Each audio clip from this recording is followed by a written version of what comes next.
On va commencer à ce moment-là avec, premièrement, bienvenue tout le monde. On va commencer avec le mot de bienvenue de Luc Bisaillon, président du conseil d'administration.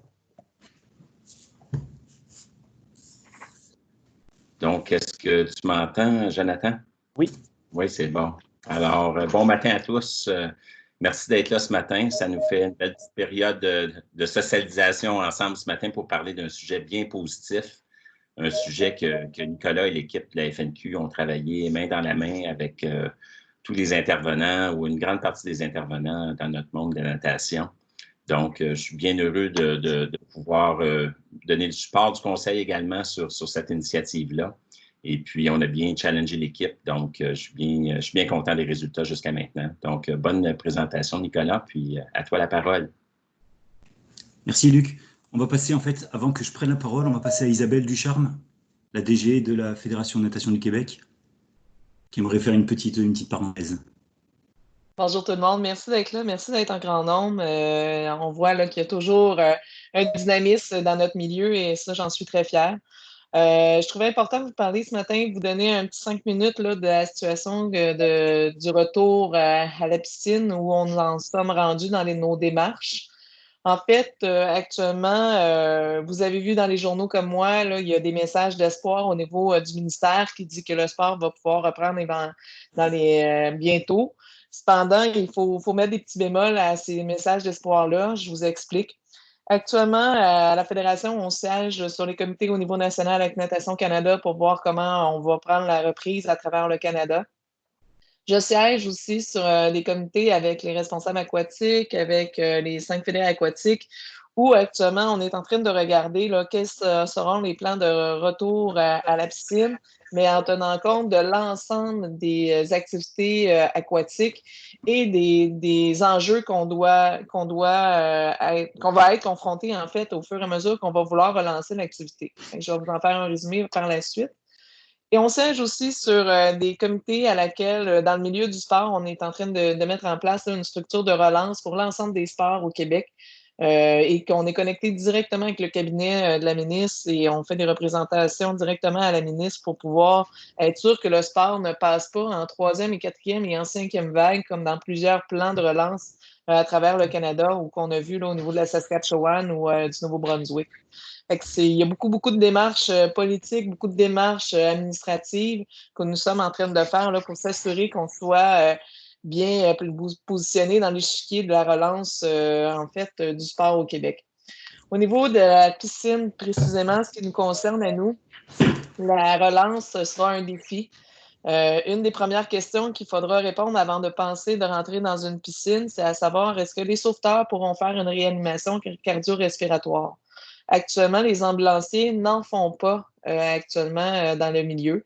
C'est un défi à répondre comme première question en sachant très bien qu'on va devoir vivre avec la distanciation sociale pour plusieurs mois dans ce qui s'en vient au cours dans la prochaine échéancier là, qui nous est présenté par le ministère. Ça, c'est la première chose qu'on s'assure actuellement. Avec la Société de sauvetage, on est en train de regarder qu'on a une influence au niveau canadien sur les règles de la santé publique. On a une influence aussi au niveau du Québec sur la santé publique. On est assiégé sur des comités directement avec la santé publique et l'environnement parce qu'il y a des questions de microbiologie, il y a des questions d'environnement humide, etc. Actuellement, en fait, la reprise, les grandes étapes qu'il y aura à tenir compte avant de pouvoir qu'un club de natation puisse rentrer dans une piscine, ce sera en fait de s'assurer, des consignes de sécurité de la santé publique, 2, que le ministère nous donne l'autorisation à reprendre des activités physiques. 3, ça va être de sécuriser les infrastructures de sport et de loisirs. Dans notre cas, pour une piscine, on parle de sécuriser la réception, de sécuriser les vestiaires, sécuriser le plan d'eau. Par la suite, ça va être de former le personnel, rentrer en force avec le personnel, s'assurer que les consignes, les affiches sont bien installées pour donner les nouvelles consignes qu'on aura à suivre. Dans des étapes après, ça sera possiblement un départ vers les bains libres. Question de tester le système, à savoir si les gens respectent les consignes qui ont été mises en place et s'assurer que les sauveteurs là, puissent bien gérer tout ce que ça demande, mais ça sera des bains libres très restreints. Et après ça, on va pouvoir penser à savoir est-ce qu'on fera des cours, est-ce qu'on va relancer des clubs. Fait que je sais que je ne vous annonce pas les meilleures nouvelles aujourd'hui, mais ce que moi, j'aimerais attendre du milieu de la natation, c'est n'hésitez pas à prendre contact avec vos responsables aquatiques pour dire que vous êtes là, que vous êtes présents, que vous voulez travailler avec eux dans la relance des activités aquatiques au Québec et dans les activités aquatiques locales. Actuellement, on parle des plans de déconfinement au niveau local, après ça régional, après ça provincial, puis après national et international. Fait qu'il va y avoir des étapes. Il va y avoir des étapes aussi. Ça se peut qu'il y ait des régions qui repartent avant d'autres. Toutes ces consignes-là, on ne les connaît pas encore. J'aimerais bien vous les partager. Ne vous en faites pas. Dès qu'on va les connaître, on va vous les partager. Dès qu'on va avoir des consignes claires, on va vous les partager. Je sais que ce que je vous annonce ce matin, ça va peut-être représenter quelques mois encore d'arrêt, mais quelques mois. Pour l'instant, nous, on est toujours sur le scénario de dire qu'on espère repartir en septembre. Et c'est dans ce sens-là qu'on travaille avec tous nos partenaires pour être capable de repartir en septembre. Actuellement, je ne peux pas vous annoncer qu'on va repartir en septembre. Il y a des piscines peut-être qui vont repartir avant d'autres. Il y a peut-être des contextes qui vont être différents d'une piscine à l'autre. Le but, là, c'est qu'on arrive vraiment là, à essayer là, de tout relancer le sport au Québec là, au cours des prochains mois selon les consignes que nous aurons. C'est un gros travail qu'on fait. Actuellement, vous savez, dans notre équipe à la Fédération, on a 2 équipes. On a une équipe qui gère la crise et on a une équipe qui gère l'avenir. Ce matin, je veux vous mettre dans le contexte qu'on regarde en avant et on regarde vers l'avenir. Nicolas, ce qu'il va vous présenter, c'est un plan pour vraiment parler de natation puis vraiment regarder en avant. Ça se peut qu'il y ait des adaptations qu'on devra faire à ce plan-là au cours des prochains mois. Mais pour l'instant, on a encore de l'espoir là, à regarder en avant et de pouvoir le tenir. Au fur et à mesure qu'on a des nouvelles là-dessus, on va vous tenir au courant. De plus, cette semaine, soyez alertes, c'est l'ouverture des subventions fédérales pour le 75 des salaires. Ce qu'on nous indique, ça devrait ouvrir le 27 avril. Si vous allez sur Revenu Canada, c'est ce qu'on voit actuellement. Il y a aussi, vous pouvez vous inscrire au plan fédéral de subvention pour les formations. Ça aussi, je vous conseille, les entraîneurs, allez vous inscrire. Inscrivez-vous à des formations. Des formations, ça peut être en administration, ça peut être des cours d'anglais, ça peut être ce que vous voulez. Ça vaut la peine de s'inscrire. Les salaires sont payés et les formations sont payées. Au niveau des subventions plus provinciales, plus rattachées au sport, actuellement, le ministre fédéral a annoncé 500 000, mais on ne connaît pas la teneur et 500 millions plutôt. On ne connaît pas l'aboutissement de cette subvention-là. Elle va être répartie entre la culture et le sport et vous comprendrez bien que ça va être au niveau national avant de se rendre au niveau local. Fait que je ne peux pas rien vous garantir de ce côté-là. Nous, on fait des représentations autant pour relancer le sport que ce soit du niveau local, aller jusqu'au provincial. Ce qui est en jeu actuellement, c'est d'assurer la survie du sport au Québec et d'assurer que le retour aux activités sportives se fasse dans un milieu très agréable, sécuritaire et qui mettra en confiance la population québécoise. Fait que si nous ne sommes pas dans la première vague d'activités à repartir ou si on est la première vague, il faut que les premières vagues de sport qui repartiront doivent être vraiment sur la coche. Il faut vraiment qu'ils soient parfaits parce que ça va redonner confiance à la population de faire des activités. Fait que c'est ce qui est essentiel actuellement. Moi, je vous dis, à date, on a rencontré là, à peu près 200 responsables aquatiques. Quelques-uns avaient pris contact avec les clubs, pas tous. Fait que si jamais vous avez un contact avec votre municipalité, avec la piscine, le responsable de piscine, écrivez-y juste un petit courriel. Salut, on est là. Si vous avez besoin de notre aide, on se rend disponible. Ça va nous faire plaisir de travailler au niveau local avec vous. Nous, sachez qu'on travaille sur tous les paliers, là, autant local, provincial et national, pour vraiment relancer là, notre sport et notre sport dans le contexte qu'on le connaît, dans le sport de compétition. Et puis, c'est ce qu'on est en train de travailler. Ça va demander beaucoup d'adaptation. J'ai confiance en notre milieu à ce qu'on puisse s'adapter là, sans problème. Maintenant, je vais regarder là, les petites questions qui ont été posées. Là. Un club de natation est bien facile à discipliner. Effectivement, c'est mon débat. Un club de natation est vraiment plus facile à discipliner qu'un groupe grand public. Ça, vous avez raison. C'est une question de nombre, mais c'est mon débat actuellement parce que le défi que j'ai dans cette réplique-là, c'est que partout dans les écrits, ils disent de repartir des pratiques libres avant de repartir des sports. Et puis, ben, moi, je fais le débat inverse, c'est-à-dire repartez des sports, c'est structuré, c'est organisé, vous avez du personnel, vous avez des bénévoles qui veulent s'impliquer. C'est beaucoup plus facile à ce que je pense. Mais bon, je suis en train de faire apprendre à tous cette philosophie et à m'assurer que ça soit rentré jusqu'à la santé publique comme philosophie. Fait que dites-vous que c'est mon débat tous les jours pour faire amener. Fait que c'est une des petites raisons pourquoi je vous dis appelez votre milieu local, juste lui dire que vous êtes là puis que vous avez bien hâte de repartir et que vous vous adapterez à la situation. Fait que les villes, oui, ils veulent repartir les piscines. Actuellement, il y aura 2 phases aussi au niveau des piscines. Le défi des piscines, actuellement, ça sera d'assurer qu'il n'y ait pas de noyade pour que les gens y aillent dans les lacs, augmenter les noyades dans des surfaces qui ne sont pas sécurisées, qui ne sont pas surveillées. Et il y a aussi le temps de canicule cet été qui sera un enjeu par rapport aux piscines. Et par la suite, il y a la pratique de toutes les activités physiques, que ce soit des cours, que ce soit de l'aquaforme, que ce soit des clubs de natation. Fait que c'est vraiment 3 volets différents qui sont traités. Mais j'ai réussi à amener là, le langage avec tous ceux qui font leur représentation politique à s'assurer que l'activité physique et le sport, dont la natation, soient vraiment inclus dans le discours qui est amené. Je pense, Anne-Marie, l'élite versus les bains libres. Je vous comprends très bien, Mélissa. Effectivement, c'est dans les mêmes questions qu'on parlait. La subvention, c'est vrai. Il y a une subvention d'urgence fédérale de 40 000 qui est un prêt qui est offert aux organismes. Ce prêt-là est un prêt sur 2 ans sans intérêt qui est de 40 000 S'il y a un remboursement de 30 000 qui représente 75 en dedans de 2 ans de ce prêt-là, le restant du 25 soit 10 000 pourra rester comme une genre de subvention à l'organisme qui en refait la demande. Fait que ça, actuellement, si vous voulez faire affaire pour cette subvention, vous devez passer par votre institution financière avec laquelle votre organisme fait affaire. Elle est disponible. Montréal-Nord nous a dit qu'il a déjà reçu la sienne. Nous aussi, à la Fédération, on va postuler dessus. Je vous invite à le faire, sauf que assurez-vous d'être capable de retourner le prêt de 30 000 et sinon, le prêt de 30 000 vient avec des intérêts après 2 ans. Donc, ça vous donne là, une indication à ce niveau-là. Au niveau des sports-études, ça ressemble aussi à être plus facile à repartir. La réponse devrait être oui. La seule interrogation qu'on n'a pas, c'est qu'on n'a pas encore beaucoup de nouvelles des écoles parce que vous comprendrez bien qu'actuellement, dans les écoles, la priorité est repartir le milieu scolaire et non le milieu sportif.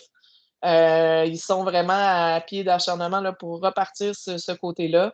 Actuellement, on attend encore de l'information à ce niveau-là. Pour l'instant, au niveau du ministère, on ne sait pas trop là, comment ça s'en va. On n'a pas d'informations à vous partager pour le moment. Dès qu'on a, on va vous en partager.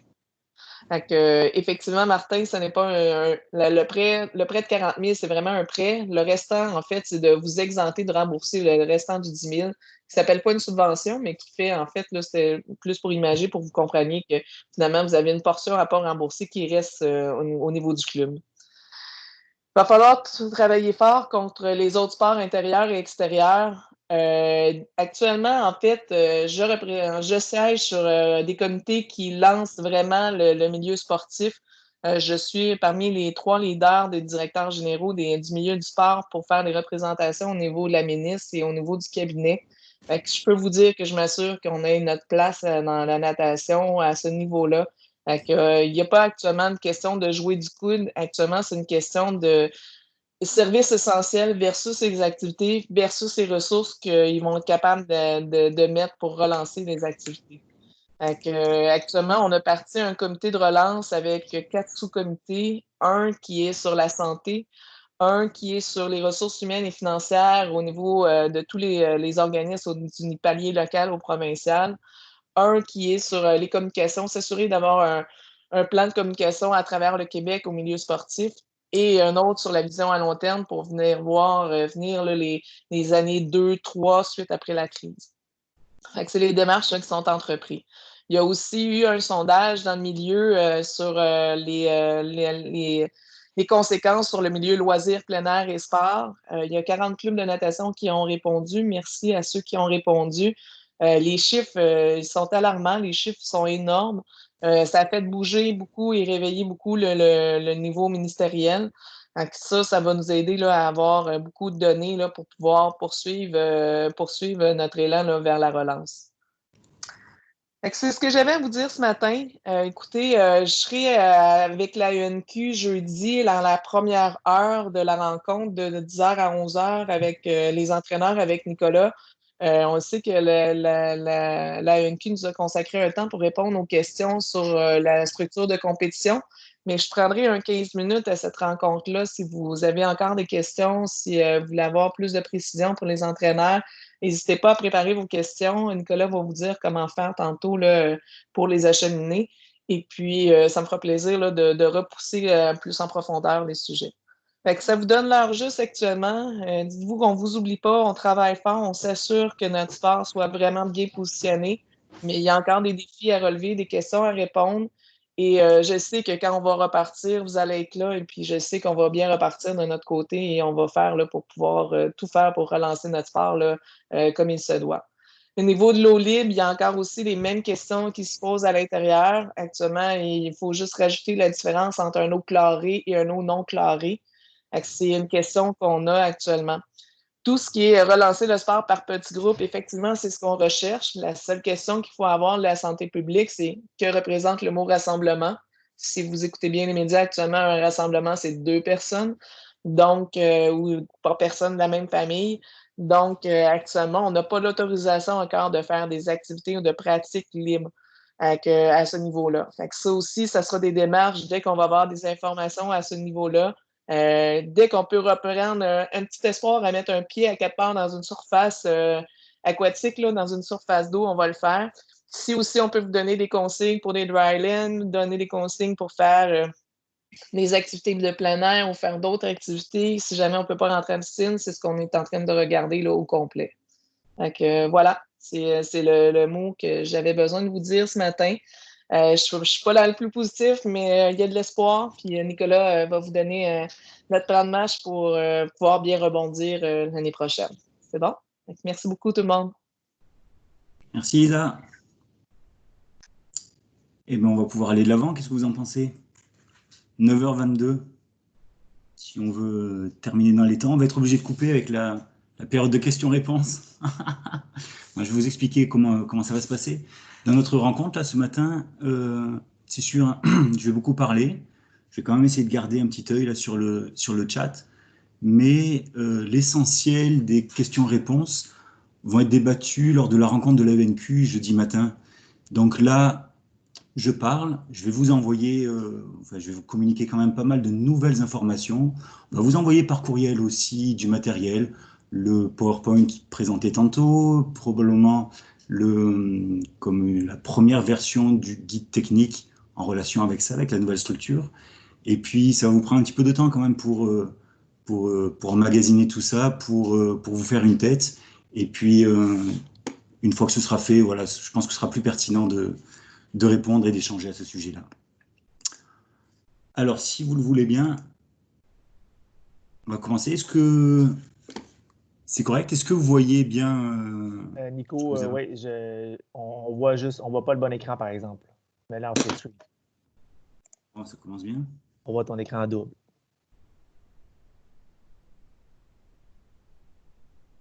Alors, bougez pas. Excusez.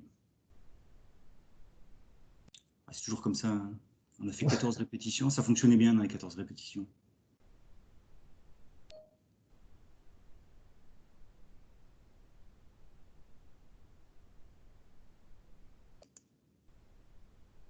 Et là? Oui, c'est bon. Oh, voilà. Alors, on est parti. La présentation là, que vous allez voir tantôt, forcément, elle a été préparée bien en amont de la crise actuelle du coronavirus. Donc, elle a été préparée dans un contexte vraiment bien ordinaire, là, d'une saison qui ne subissait pas là, de péripéties comme on est en train de connaître là. Ça veut dire quoi? Ça veut dire qu'au fur et à mesure que vous allez lire les diapositives, faites abstraction vraiment de toutes les difficultés qu'on vit présentement. C'est sûr qu'il y aura des adaptations à faire. Aujourd'hui, c'est bien trop tôt, on a bien trop d'incertitudes en fait sur le déroulement de la saison prochaine pour vous présenter le plan qu'on pourra mettre en place la saison prochaine. On ne sait pas encore où on s'en va. Alors c'est ça. Là, on se met dans la peau de la saison normale. Aujourd'hui, je vais, dans un premier temps, vous expliquer tout le cheminement qui a déroulé vers une refonte, une petite réforme là, de notre structure compétitive. C'est quelque chose qui s'est fait en plusieurs étapes. Il y a eu quand même un point de départ, qui est celui-ci. Je ne vais pas revenir là-dessus une nouvelle fois. On ne va pas de nouveau défoncer des portes ouvertes. Mais si on avait des résultats qui étaient extraordinaires et le Québec était une machine à produire des nageurs de très haute performance année après année, peut-être qu'on ne sentirait pas la nécessité de revoir nos structures compétitives. Ce n'est pas le cas. On l'a vu, il y a probablement un problème structurel. Donc, un retour vers des meilleurs résultats, ça passera inévitablement par une série de mesures. La réforme de notre système compétitif en est une des mesures, une parmi d'autres.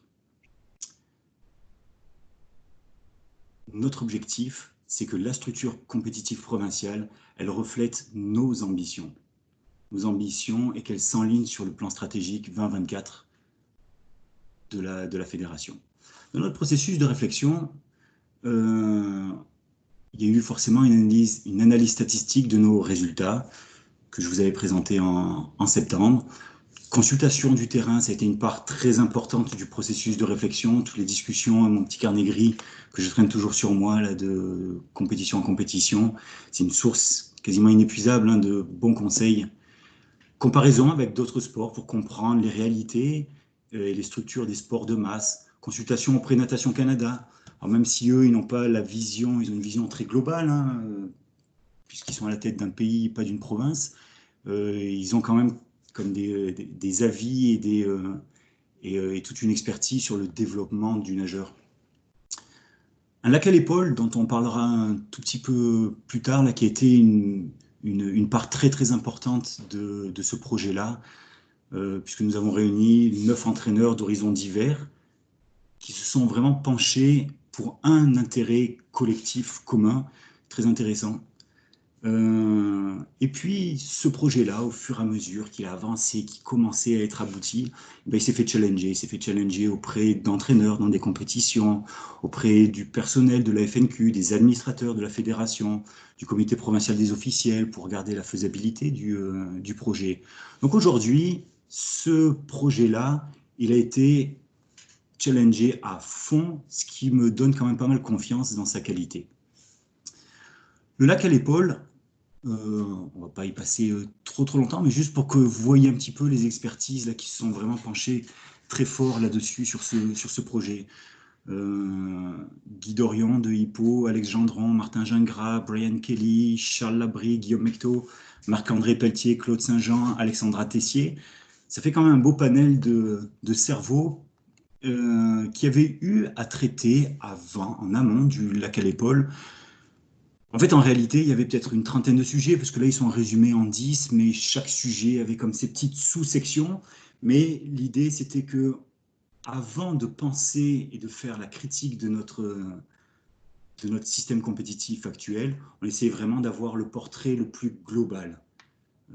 Quelles sont les réalités de nos nageurs, des jeunes, des moins jeunes, des nageurs débutants, confirmés, ou de nos experts, les principales forces, les principales faiblesses de notre structure compétitive, etc.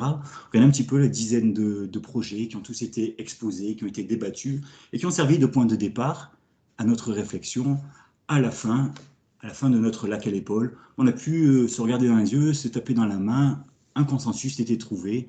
C'était vraiment pas le projet abouti parce qu'on avait un squelette autour duquel il fallait mettre quand même un petit peu de chair. Mais quand même, il y avait un petit truc, une base intéressante. Dans notre structure compétitive actuelle, on l'a challengé à fond. On ne s'est pas dit non, ça ne marche pas, il faut tout détruire, tout rebâtir par-dessus. On a vraiment pensé à toutes les éventualités possibles, même le fait de garder exactement notre structure actuelle. Ceci dit, on a fait à peu près une dizaine de constats qui nous embêtaient vraiment très fortement. Puis je vous les présenter. Alors, Le premier, qui vraiment qui était assez rédhibitoire, un trop grand nombre d'événements provinciaux qui affaiblissent les clubs. Et puis, c'est pas une nouveauté aujourd'hui. Un club qui participe à tous les événements, donc hors invitation provinciale, hein, si on regarde juste les festivals, coupes, championnats, nous, fédération, on lui demande de sortir jusqu'à 10 fois dans l'année, hein, mis bout à bout, le compte est bon. Et dans le même temps, on a quasiment 7 clubs sur 10 qui n'ont pas d'assistant entraîneur à temps plein. C'est quand même un défi énorme dans le quotidien des clubs, sur les opérations quotidiennes, lorsque l'entraîneur, mettons l'entraîneur-chef, part en compétition, qui le fait rouler le club pendant ce temps-là? Alors, tu le fais une fois pendant 3 jours, ça va. La semaine d'après, une deuxième fois, pareil, pendant 3-4 jours. Ça commence à être un peu problématique, mais quand tu fais jusqu'à 10 fois dans la saison, c'est quand même tout un défi. Alors, les mesures que nous avons prises, si on rentre tout de suite dans le vif du sujet, on a décidé de réduire le nombre d'événements de 19 à 14. Alors, on n'a pas réduit de moitié, c'est pas vraiment réaliste d'ambitionner ça, mais quand même. 19 à 14 événements, ce qui fait que chaque club qui participerait à tout passerait de 10 événements à 7. Et en fait, la réalité, c'est 7 ou 8, vous verrez un petit peu plus tard pourquoi. Notre point qui nous embêtait un petit peu, c'était de voir des nageurs qui étaient un peu trop peu challengés par l'actuelle structure compétitive. Alors, excusez l'anglicisme du challenge, mais c'est un mot qui veut dire ce qu'il veut dire quand même. Hein. C'est-à-dire que la structure à elle-même, elle avait quand même relativement peu d'influence pour le nageur dans sa recherche d'amélioration, de progrès, de haute performance. Alors, les mesures, une couple de mesures que vous allez pouvoir là et puis qui seront expliquées un petit peu plus loin. Par exemple, pour se qualifier dans nos événements provinciaux, il va y avoir une difficulté croissante d'un groupe d'âge à l'autre, ça c'est le premier point. Ça veut dire quoi? Ça veut dire que lorsque le nageur est très jeune, qu'il embarque dans le réseau compétitif, c'est pas là où on va tout de suite lui mettre vraiment une pression énorme, on va être un petit peu plus inclusif, un petit peu plus aidant pour lui, au fur et à mesure que le nageur vieillit, qu'il commence à s'engager vers de la natation de performance. Le niveau pour se qualifier, le niveau requis pour se qualifier au championnat va être un petit peu plus fort, un petit peu plus élevé. À l'intérieur même d'une saison aussi, on va le challenger, ça va être un petit peu plus facile pour se qualifier pour un événement en début de saison. Au fur et à mesure qu'on avance, là aussi, il faudra cravacher un petit peu plus fort. À l'intérieur de chaque compétition, on va valoriser davantage tous les accomplissements pour challenger, pour ambitionner le standard, le record personnel, le record provincial. Ça, c'est des choses qui étaient un petit peu passées à l'as. Hein. Taper dans la main quand il y avait une belle performance, il n'y avait pas grand-chose d'autre. Maintenant, elles vont être reconnues, ces performances-là.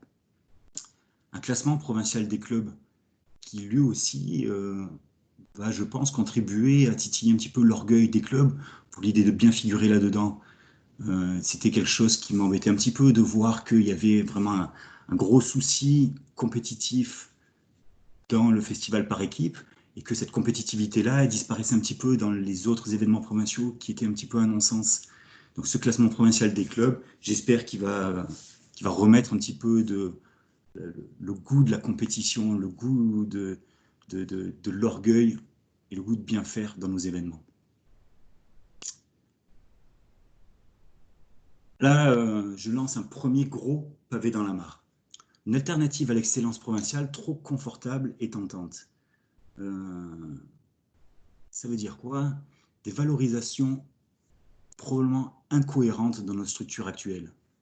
Concrètement, ça veut dire quoi? Un nageur médaillé au 2A, il est plus valorisé qu'un nageur hors podium au championnat AAA.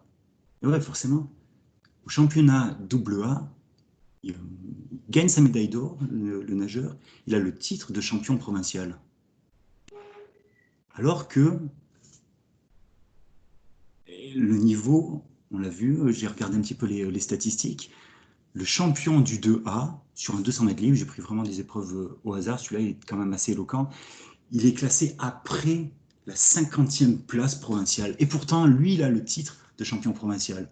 Alors, il y a celui qui est premier au classement provincial, il est champion provincial, et celui qui est plus loin que le 50e dans les classements, il est lui aussi champion provincial. Ça donne pas vraiment envie quand tu as le titre de champion provincial 2A et toute la valorisation qui va avec, le petit article dans ton journal local. Ça donne pas vraiment envie de se qualifier, de participer à la compétition un petit peu plus prestigieuse, le championnat 3A. Tu as pas mal plus à y perdre qu'à y gagner là-dedans. La mesure, suppression du championnat provincial 2A. Donc je vous l'ai dit, ça c'est un gros pavé dans la mare. Il ne va pas être supprimé sans rien, sans aucune compensation. Il va être compensé par des événements à portée plus régionale. Structure qui permet donc de valoriser les nageurs avec un petit peu plus de pertinence. Notre point qui nous embêtait, une structure compétitive qui mérite d'être simplifiée. Une hiérarchie pas toujours très claire, des subtilités de règlement qui complexifient la gestion des compés. Là aussi, je ne vais rien vous apprendre, même si d'année en année, là j'essaye un petit peu de simplifier ça. Alors là, il y a une couple de mesures qui vont aller dans ce sens-là. Une structure compétitive clairement hiérarchisée. On l'a vu tout de suite à la diapo précédente. Ça va être très facile et très compréhensible, même pour quelqu'un qui vient de rentrer dans le milieu de natation. Il va voir qu'il y a des événements à portée régionale, un petit peu plus prestigieux, des événements à portée provinciale et pouf, encore au-dessus, championnat provincial. Et là, si vous avez l'œil affûté, vous voyez que championnat provincial, il est au singulier. On en parlera aussi plus tard. Suppression de nombreuses contraintes réglementaires, harmonisation du langage dans les différentes disciplines, piscine, eau libre, maître nageur, paranatation, histoire que là aussi soit très très compréhensible, et simplification du processus de qualification des régions et des finales régionales pour les Jeux du Québec. Pure, compréhensible et aux restrictions limitées. Nous avons travaillé dans ce sens-là. Autre point qui nous embêtait un petit peu, des modèles de performance sous-utilisés. Ça veut dire quoi? Ça veut dire qu'actuellement, on a une structure qui est pas mal cloisonnée, qui est pas mal en silo, et qui peut avoir des qualités quand même, hein, mais qui a quand même certains défauts qu'on trouve assez gros et qu'on a voulu corriger. Par exemple, les nageurs 11-12 ans, qui du fait qu'ils aient leur propre championnat, ils ne sont pas forcément mis au contact avec les meilleurs nageurs juniors. Les nageurs juniors qui aussi ont leur championnat, pas forcément mis en contact avec les seniors. Ce qu'on trouve avec les nageurs, on le trouve aussi avec les entraîneurs. Les entraîneurs qui se trouvent au championnat provincial 11-12 ans, pas forcément l'opportunité de côtoyer nos modèles d'entraîneurs, ceux qui envoient des nageurs au championnat du monde, aux Jeux olympiques. On trouve aussi avec les officiels. Je suis officiel, je suis un jeune officiel, d'un jeune nageur, mon enfant compétitionne dans le championnat 11-12 ans.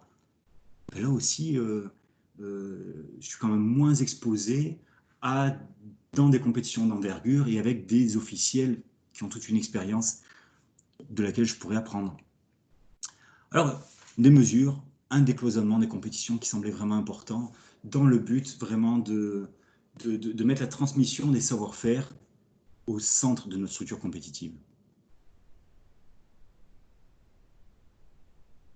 L'implication tardive de la relève dans la structure compétitive.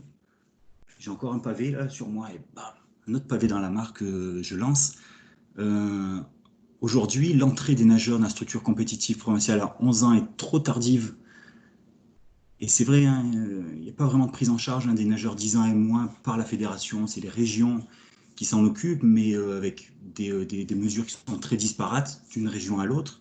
Et le problème, c'est qu'on se retrouve en concurrence facilement avec d'autres sports qui, eux, les prennent en charge, ces jeunes nageurs, qui font tout un travail pour les fidéliser, nous non. Alors dans les mesures, nous allons créer un événement comme festif, un événement phare qui va servir vraiment de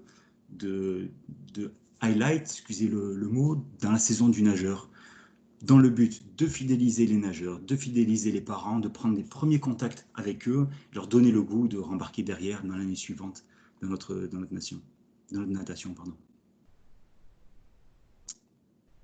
Exposition à un contexte de performance trop tardif. Ça veut dire quoi?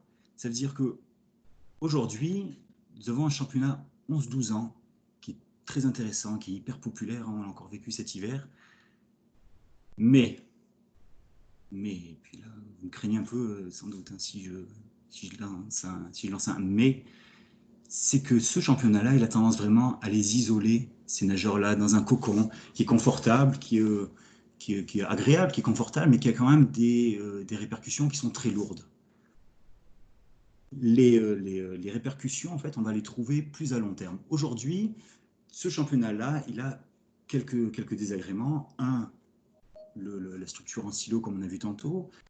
Il retarde, à l'âge de 13 ans, l'exposition au contexte compétitif. Ça veut dire quoi? Ça veut dire qu'aujourd'hui, on a un championnat 11-12 ans qui est comme un mélange 2A, 3A, et c'est ça qui ne demande pas quand même un effort énorme pour se qualifier à ce championnat-là. Ce qui fait qu'il y a certaines structures, certains clubs qui lancent déjà un message très compétitif et un message d'excellence déjà dans les plus jeunes catégories. Ces clubs-là, je ne me fais pas de soucis.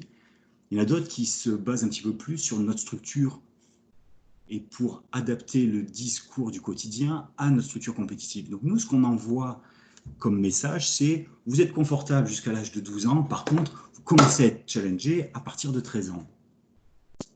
Parce que c'est là que tu dois travailler fort si tu veux intégrer ton championnat AAA. Et ça veut dire quoi? Ça veut dire qu'à 11-12 ans, déjà, dans les autres provinces, là, les nageurs, ils ont déjà commencé fort à s'entraîner, à être exposés, à compétitionner. Nous, on les isole, on les cajole un petit peu. Arrivé à 13 ans, ça te laisse quand même pas beaucoup de temps pour apprendre la performance et la compétitivité. Ça veut dire quoi? Ça veut dire que, quand je dis que ça laisse peu de temps, concrètement, c'est 4 ans. Parce qu'à la fin de ton secondaire, tu dois faire un choix. Le nageur doit faire un choix en rentrant au cégep. Et puis, son niveau de performance va être directement relié au choix qu'il fera. Alors, est-ce que si à 17 ans, le nageur est performant, probablement, il va continuer dans une voie de performance, il va choisir son cégep en fonction, il va déjà faire son petit plan de carrière là-dedans, en mettant en parallèle la natation et les études.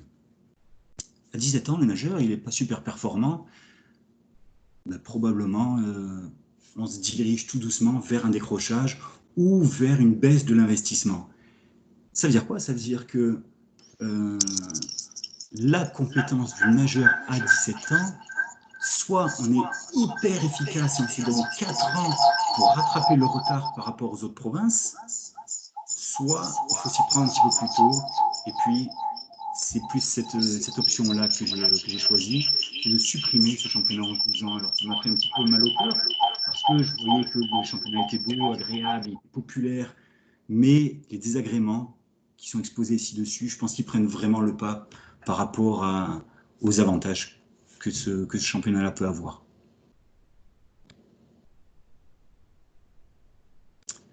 Un autre problème qu'on a pu trouver dans notre structure, c'est un manque d'événements d'envergure. Aujourd'hui, on s'y perd un petit peu dans la structure. On l'a vu, il y a 19 événements, mais lequel se démarque un petit peu plus des autres. On s'y perd un petit peu. On n'a pas notre événement. L'image que j'aime bien avoir, c'est le Super Bowl. Effectivement, quand tu fais du football américain, tu sais que l'événement phare numéro 1, celui qui est dans la tête de tout le monde, c'est le Super Bowl. Non, on n'en a pas. C'est comme si on a 19 Super Bowls. Non, ça ne marche pas, ça perd un petit peu de sa magie. On n'a pas l'événement prestigieux, vendeur, fédérateur et facteur de fierté. Alors ça veut dire quoi? Ça veut dire que on va mettre un petit peu plus d'efforts là-dedans pour faire ressortir un événement pour notre élite provinciale, un événement pour notre base, on l'a vu un petit peu plus tôt, et puis on va essayer de mettre vraiment un gros effort sur l'événementiel, avec des normes à respecter pour chaque comité organisateur, c'est-à-dire qu'on attribue une compétition, on se dit, bon ben, voici, on attend sportivement que notre événement se déroule comme ça, mais dans tous les à côté, voici ce qu'il faudra faire. Et puis, un gestionnaire des compétitions provinciales sera là pour aider, pour travailler en fait main dans la main avec le comité organisateur. Développement du branding de chaque événement, on est rendu là. On est en 2020, je pense qu'on est une société dans laquelle l'image compte pour beaucoup. Il faut que nous, en fait, on se mette un petit peu au diapason de ça. Notre but est donc que les nageurs soient fiers de participer à des événements. Vraiment, il est souligné ce mot-là, événement, mais ça semble important. On se qualifie pas juste pour une compétition, on se qualifie pour un événement. En termes de fierté, en termes d'apprentissage, la différence, elle est quand même énorme. Nous avions un autre problème dans notre structure, des réalités très différentes selon les régions ou la taille des clubs, et une structure qui ne prenait pas en compte ces différences-là, et qui représente des défis géographiques pour les uns, structurels, logistiques pour les autres, mais en tout cas, c'était un peu, voici la structure, voici le championnat, débrouillez-vous. Alors, on a porté une coupe de mesure, c'est pas... comment dire? Vous allez voir plus tard. Diminution du nombre d'événements, on l'a vu, notamment pour les régions éloignées ou ceux qui n'ont pas d'assistants à temps plein, ça va faire toute une différence. Création d'événements régionaux, on a vu un petit peu, offrant une large latitude aux régions d'adapter un modèle compétitif en fonction de leur réalité. Donc, un championnat régional, ok, là on a travaillé sur un aspect un petit peu géographique, mais qui puisse s'adapter. Et là, la différence et la subtilité va être quand même vraiment très importante et j'espère appréciée.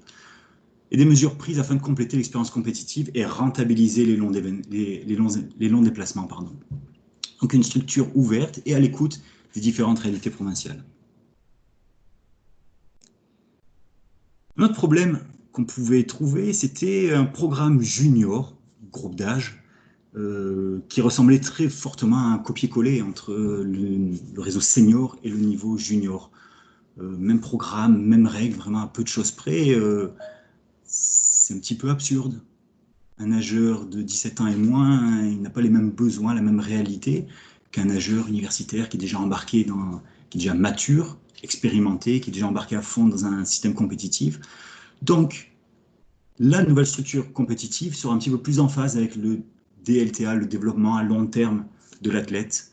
Une série de mesures qui feront donc toute une différence entre un nageur junior et un nageur senior. Le RSEQ, le réseau du sport étudiant secondaire qui sera affilié, le niveau cégep, les cégepiens avaient déjà un réseau affilié, les universitaires également. Donc là, ça va être une nouveauté, une belle alternative aussi pour ceux qui ne trouvent pas vraiment leur place dans notre réseau civil régulier. Ça peut être vraiment très, très important. Donc le développement optimal du nageur au centre du programme junior. Là, je vous balance beaucoup d'informations sans trop vous en dire aussi, parce qu'on va les voir après. Mais là, vous voyez un petit peu, on vient de voir 10 points, en fait. 10 points qui nous ont dit non, cette structure-là, elle devra changer. Donc, vous êtes venus pour ça, c'est ça que vous allez voir. Dans l'ancienne structure, les nageurs 10 ans et moins n'avaient pas de prise en charge par la FNQ. Les 11-12 ans, on avait les 11-12 ans de niveau intermédiaire et les 11-12 ans, les nageurs performants, c'est ceux qui ont la petite médaille dans leur carré. On les retrouvait tous les deux au championnat provincial 11-12 ans. Pareil, les groupes d'âge, les juniors, de niveau intermédiaire orientés vers un championnat AA, les expérimentés, nos nageurs performants, on les retrouvait au championnat AAA. Les seniors, les 17 ans et plus, niveau intermédiaire et performant, étaient à la Coupe du Québec. Dans la nouvelle structure,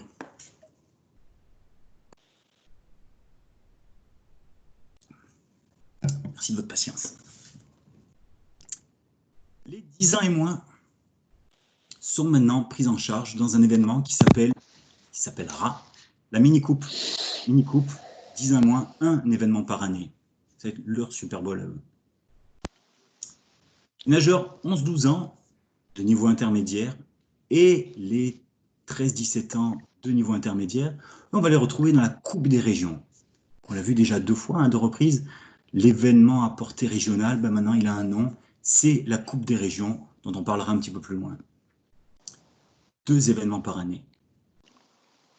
Nos nageurs 11-12 ans, forts, performants, les groupes d'âge performants aussi, eux, on les retrouve dans une Coupe du Québec junior. Donc 17 ans et moins, un événement par année, plus une finale. Tiens.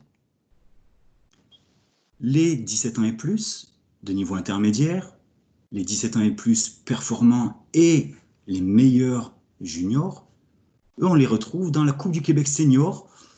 Pas beaucoup de changements par rapport au public, au format qu'on peut trouver cette année. Sauf que, regardez, 2 événements par année plus une finale.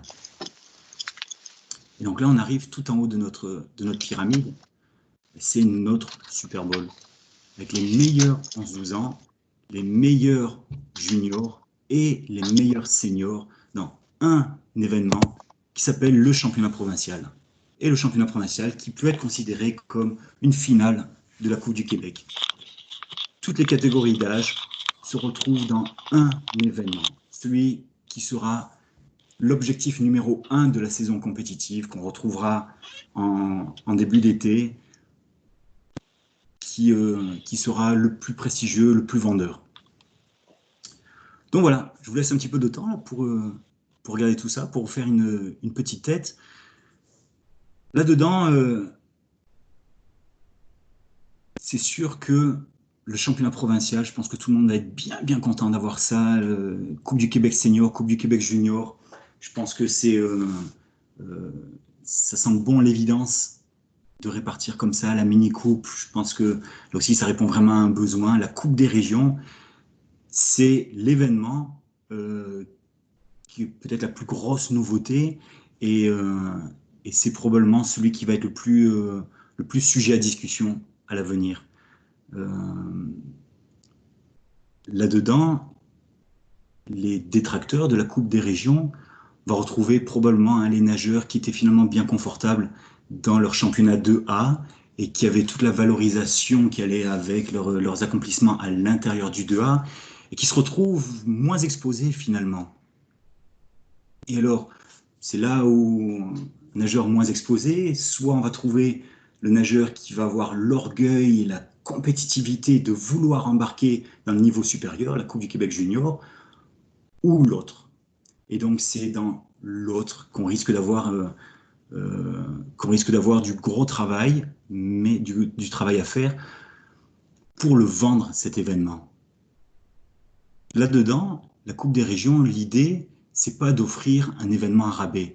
L'idée, c'est de vraiment bien hiérarchiser notre structure compétitive et d'offrir un événement qui va vraiment pouvoir s'adapter en plein à la réalité de chaque région. Alors, il y en a qui vont dire « Ouais, mais aussi, on a déjà notre finale régionale. » En effet, la Coupe des régions va pouvoir avoir une portée et une réalité un petit peu différente par rapport à la finale régionale. La Coupe des régions, c'est clairement la marche en dessous par rapport au plus haut niveau junior provincial. Alors, comme le disait Nick Perron il y a 2 semaines dans la conférence de la ENQ, Nick qui reprenait Bill Sweetnam, qui reprenait sans doute son conseiller financier, qui disait ce qui est important, vend. Ben nous, ça va être un petit peu la même chose. Qui sommes au contact des nageurs, il faudra vendre cet événement-là, non pas comme un événement à rabais parce qu'il était provincial, il n'est plus que régional. Non, c'est quelque chose qui va avoir le même objectif, qui va avoir à peu près les mêmes contours, sauf que ce qu'il proposera, c'est probablement des déplacements un petit peu moins loin, dû à sa portée régionale. En termes de calendrier, l'ancien calendrier ressemblait à ça, avec les 10 sorties par club. Le nouveau sera là. Alors, je vous laisse là aussi un petit peu de temps là, pour le lire, pour l'assimiler. Le festival par équipe est toujours là. Donc, ceux qui craignaient qu'il disparaisse, il est encore là. Les Coupes du Québec senior, une au mois de novembre, une au mois de mars.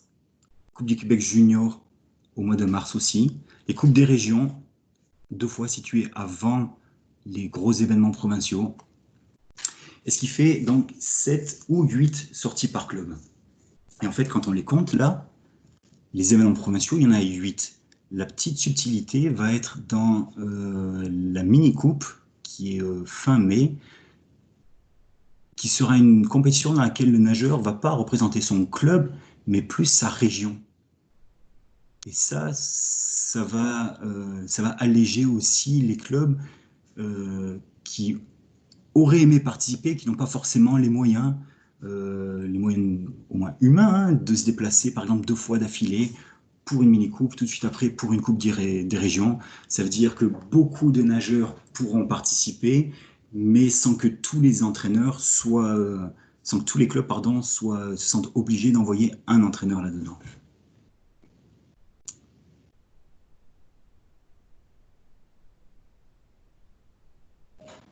Alors, je vois qu'il y a beaucoup de questions, pour être franc. Je vous disais que je gardais un œil sur le chat, puis je le fais pas là, mais je vois que ça pop beaucoup. J'espère que les slides suivantes vont répondre un petit peu à certaines de vos questions. Ce que je vais vous présenter maintenant, ça va être une coupe de grands changements. Et après ça, on rentrera un petit peu plus dans le détail de chacune des compétitions. Premier point, les standards de qualification. À l'intérieur de la saison, on en a parlé un petit peu plus tôt, chaque événement provincial aura sa propre grille de standards dont la difficulté s'accroît. Par exemple, vous avez vu Coupe du Québec senior, celle de novembre, l'accès, la qualification à la compétition à la Coupe du Québec senior de novembre sera un petit peu plus facile que celle de mars, où il faut travailler un petit peu plus fort pour la même épreuve. Et puis, au mois de juillet, début juillet, pour le championnat provincial, même épreuve, même groupe d'âge, il faudra là aussi travailler encore un petit peu plus fort. La raison, en fait, elle est assez simple, c'est que ça, vous le demandez à vos nageurs, vous n'attendez pas au mois de octobre, novembre, que votre nageur soit à 100% déjà de ses performances, de son niveau de performance. Vous ne demandez pas non plus que les performances de juillet soient les mêmes que celles de novembre. Non, au mois de juillet, probablement, vous demandez des performances de meilleure qualité. Ça va être un petit peu la même chose. Notre structure provinciale va être le reflet de cette planification et de ces demandes que vous faites à vos nageurs. En para, la grille sera la même, on jouera simplement avec le nombre de standards à réaliser afin d'être éligible à la compétition. La difficulté des standards. Là, il y a 2 mots, c'est ambition et inclusion. Ambition, pourquoi? Parce que les standards seront une coche au-dessus par rapport à nos standards actuels. Ça, c'est le mot ambition, parce que je suis toujours un fervent partisan du fait de voir un standard comme un début de processus de travail. Standard facile, nageur confortable. Standard exigeant, nageur inconfortable, nageur qui va se sentir obligé de travailler fort dans son quotidien. Donc ça, c'est le mot ambition. Et inclusion, un seul standard sera requis maintenant pour se qualifier. Donc un standard exigeant plutôt que 3 d'une coche en dessous. Et afin de compléter l'expérience compétitive, des courses bonus seront proposées au niveau junior. Donc là, quand même, l'un et l'autre, là, ça fait quand même 2 gros changements. La période de qualification. Là aussi, il y a un message qui est passé dans ce changement. Auparavant, on avait du 1er septembre de la saison précédente jusqu'à la date limite d'inscription pour se qualifier. Cette fenêtre-là a été réduite. On va au 1er mai de la saison précédente. Et 2 objectifs. Le premier, c'est d'inciter les nageurs à se rendre aux compétitions. Ça peut sembler une évidence, là, mais on entend beaucoup qui scrapent leur fin de saison. Ça peut être les plus jeunes qui vont partir en vacances à droite à gauche, ou ça peut être les universitaires qui terminent après les CIs, enfin les championnats U-Sport, ou après les essais canadiens. Donc, on travaille, quand on se met à l'eau au mois de septembre, c'est pour une saison de 10-11 mois, et on va s'y rendre jusqu'au bout, parce que la planification à l'intérieur de chaque club, elle est faite dans cette optique-là, que les performances majeures se retrouvent en fin de saison. Alors c'est un petit peu un non-sens, encore plus nous qui sommes quand même un sport d'été à la base, dans lequel c'est à l'été que nous avons les meilleures conditions pour s'entraîner, pour compétitionner. Donc ça incite, le fait de réduire cette fenêtre-là, ça incite de participer aux compétitions et d'y performer. Et le deuxième point, c'est encourager la recherche de performance avant les premières coupes d'hiver. Et ça, c'est un point aussi qui est quand même assez important, parce que la saison telle qu'elle peut être découpée, si notre événement majeur par exemple, hein, la première Coupe des régions ou la Coupe du Québec junior, elle est au mois de février, mars. C'est facile hein, de se dire, bon, ben, notre saison elle est divisée en deux. Première partie de septembre jusqu'à mon gros événement, mon championnat. Et deuxième partie, donc à partir, mettons, de mars jusqu'à l'été. Ce qui n'est pas faux. Mais par contre, c'est pas 50-50. Et souvent, en fait, c'est ce problème-là qu'on trouve de se dire et d'entendre au mois de décembre, c'est bon, je suis encore dans mon début de saison. Non, au mois de décembre, tu peux déjà ambitionner sans trop rougir des hautes performances. Au mois de décembre, tu as déjà fait septembre, octobre, novembre, décembre. Tu as ton 4e mois, c'est pas vraiment un début de saison. Tu as dépassé le premier tiers hein, au mois de décembre. Donc, c'est pour encourager, voilà, le deuxième objectif, encourager ces performances-là. Au championnat provincial, à l'été, là, c'est le 1er septembre de la saison en cours, le début de notre fenêtre de qualification. Donc là aussi, il y a un message à passer qui est de garder les nageurs sous pression, pas se dire « Ah, mais c'est bon, regarde, l'an dernier, je me suis qualifié, j'ai fait mon standard, cette année, c'est correct si je passe un petit peu au travers. » Non, non, on ne s'endort pas là-dessus. C'est vraiment, on titille cette nouvelle structure. Il faut vraiment que, intrinsèquement, elle puisse titiller le nageur et que le fait de se challenger ne repose pas à 100% sur le discours de l'entraîneur. Alors là, vous allez être bien déçus hein, de ce que je vais vous présenter là, mais c'est un choix que j'ai fait de ne pas vous divulguer les standards parce que ça va être une des choses qui va obligatoirement changer dû à la crise actuelle du coronavirus. En temps normal, là, aujourd'hui, je vous aurais présenté la nouvelle grille de standards. Aujourd'hui, les nageurs, là, ça fait déjà 2 mois, là, quasiment, qu'ils n'ont pas nagé. Peut-être pas un mois et quelques. On ne sait pas combien de temps ça va durer. Donc, si les nageurs, ils restent juste avec 1 mois hors de l'eau ou 2 mois hors de l'eau, on peut être quand même pas mal exigeant, mais au fur et à mesure que la saison sans piscine va se prolonger, ben, il faudra être un petit peu plus ouvert et moins exigeant. Donc, voilà, le jour où on aura une date de reprise de nos activités, on pourra faire une grille de standards qui sera en conséquence. Mais en tout cas, les cases sont vides, mais elle ressemblera à ça. Donc, pour chaque catégorie d'âge, ses propres standards, avec à chaque fois un standard pour un événement, mettons une Coupe du Québec, et un standard différent pour le championnat provincial, complètement à droite de l'écran. Donc, mettons pour la catégorie senior, donc on a vraiment la grille de temps pour la Coupe de novembre, pour la Coupe du Québec senior du mois de mars, et pour le championnat provincial. Alors, c'était un des points importants, là, un des 10 points importants qu'on retrouvait dans la structure actuelle, un niveau junior pas forcément adapté. Donc là, je vais vous présenter une coupe de mesures là, pour remédier à ça. Le premier, on l'a vu juste un petit peu plus tôt, des courses bonus. Les courses bonus proposées au niveau junior uniquement. Coupe du Québec junior, championnat provincial, et la Coupe des régions à la discrétion de chaque région. Pourquoi au niveau junior uniquement?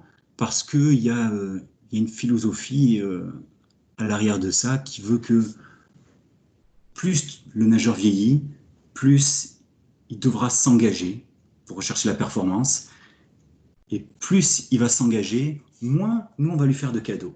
À l'âge de 11 ans, c'est normal, on va te faire des beaux cadeaux parce que tu viens de rentrer dans un système compétitif. À l'âge de 18 ans, non. À l'âge de 18 ans, si tu veux te qualifier, si tu veux performer, il va falloir que tu travailles un petit peu plus fort, il va falloir que tu le mérites un petit peu plus. C'est pour ça, par exemple, que le nombre de courses bonus, pour garder cette idée-là en tête, va différer selon les groupes d'âge. Le nombre de courses bonus sera indépendant du nombre de standards obtenus et décroîtra donc au fur et à mesure que le nageur vieillit. Alors concrètement, ça veut dire que à l'âge de 11-12 ans, on offrira un standard de qualification, 3 courses bonus. 2 standards, 3 courses bonus aussi. 5 standards, 3 courses bonus, toujours. Catégorie 13-14, plus que 2 courses bonus. Je te donne toujours un petit cadeau. Mais allez, 13-14 ans, là, il va falloir que tu cravaches un petit peu plus là, si tu veux nager un petit peu plus d'épreuves dans ton championnat. Catégorie 15-17 ans, une course bonus en suivant la même logique. Mais après ça, au niveau senior, 18 ans et plus, aucune course bonus. Et donc le fait de garder un nombre fixe de courses bonus, ça met toujours en valeur la notion de mérite. Le nageur qui a travaillé fort, qui s'est qualifié pour beaucoup d'épreuves, il a toujours l'avantage de nager lui aussi toujours plus d'épreuves que celui qui a moins de standards. Juste petite parenthèse, parce que le format en général qu'on peut trouver, c'est par exemple un temps de qualification, 3 courses bonus, 2 temps, 2 courses bonus, 3 temps de qualification, une course bonus. Ce qui fait qu'à la fin, que tu aies un standard ou 3 standards, tu nages toujours le même nombre d'épreuves. Ça ne donne pas forcément envie de gagner un nouveau standard quand c'est comme ça. Autre changement dans au niveau junior, les finales des 12 ans et moins. Alors ça, c'était un sujet qui avait été un peu un sujet de discussion, qui était animé avec mon prédécesseur Michel Bérubé. Lorsqu'il a voulu enlever les finales, je trouvais qu'il y avait beaucoup plus de désavantages à les enlever que d'avantages.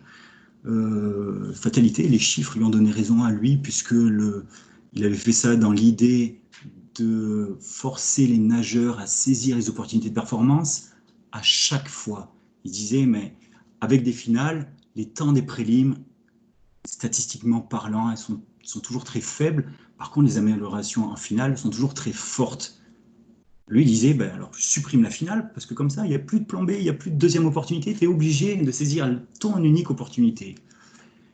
Et moi, mon argument, c'était, oui, mais pour prendre conscience que ta performance du matin, elle n'était pas optimale, il faut que tu aies l'opportunité de nager une deuxième fois. Parce que probablement, si on demande à chaque nageur le matin s'il était à 100% de ses capacités, la réponse va être oui.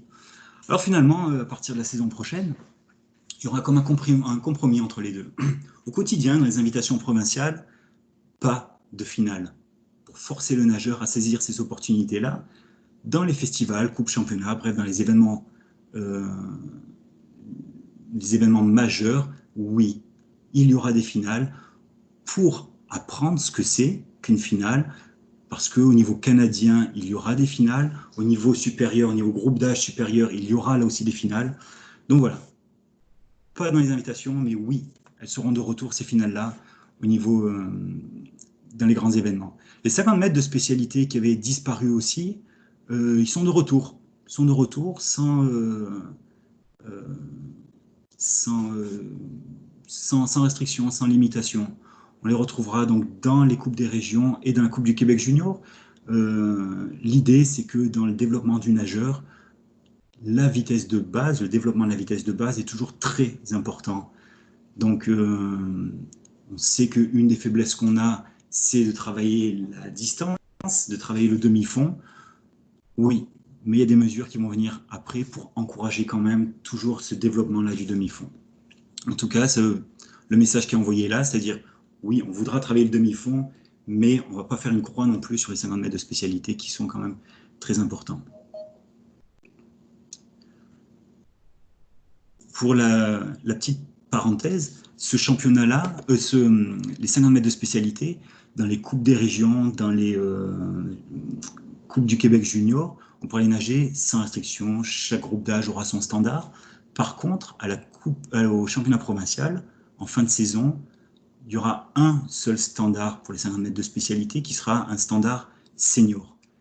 L'idée, en fait, elle est simple, c'est que le travail de vitesse, on ne peut pas en faire une finalité et se spécialiser dans un 50 mètres de spécialité parce que c'est une voie sans issue, c'est un cul-de-sac, on ne peut prétendre à rien au niveau, les 50 mètres de spécialité sont absents du programme, on ne peut pas se qualifier sur des équipes provinciales canadiennes sur les 50 mètres de spécialité, c'est un outil de développement de la vitesse. Alors en milieu de saison, Coupe régionale, Coupe des régions, Coupe du Québec junior, on est là, on est dans le travail, on est dans le développement. dans la finalité de la saison, on ne peut pas avoir une épreuve qui n'est pas une finalité. Et le 50 mètres, ce n'est pas une finalité.